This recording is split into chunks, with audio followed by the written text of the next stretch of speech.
Harris and Biden seem strangely unbothered, even happy right now, and that's causing a lot of speculation, thinking they have some kind of reversal to the election or know something that we don't that can change things for the better. If there's one thing that the Democratic politicians and many of their voters and supporters have proven to us is that they're stuck on this idea that the rule of law will prevail, and the decorum must be maintained. They'll go through every legal channel to recount the votes, I'm sure. But even if they find widespread criminality that caused the voter count, they're still going to accept that the people have spoken if the vote count supports the Republicans, even if those votes were illegally counted. They're going to accept it. Watch. And they'll justify it because the election was completed per the timeline prescribed in the Constitution. But in addition, because the prosecutions were not complete, the punishments weren't dealt out before November 5th,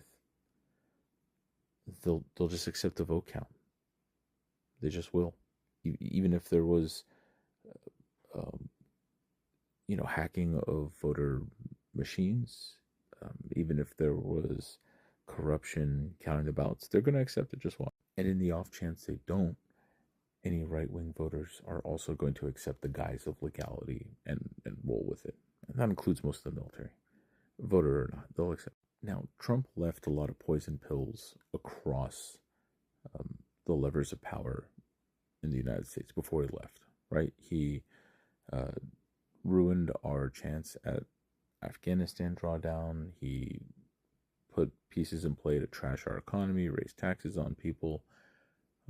Before he left, he caused a lot of destruction on a grand scheme of things and personally as well. So I think if the Biden administration is doing anything in response to the election results, they're probably putting in poison pills much the same way Trump did. But instead of targeting the American people, they're targeting the ability for the federal government to function until Republicanism eventually implodes on itself, which is hopefully within 2 years and not more like 10. And I would be willing to bet that they're working with our closest allies, the Commonwealth nations and certain European nations and a couple of others, to really make life tricky for a Trump government when it comes to international diplomacy.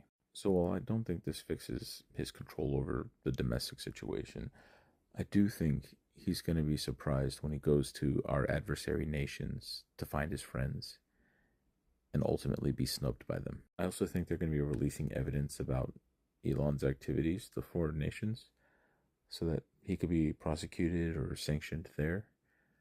And what's telling me this is, how they're threatening those nations with sanctions and other nonsense if they do anything against Elon.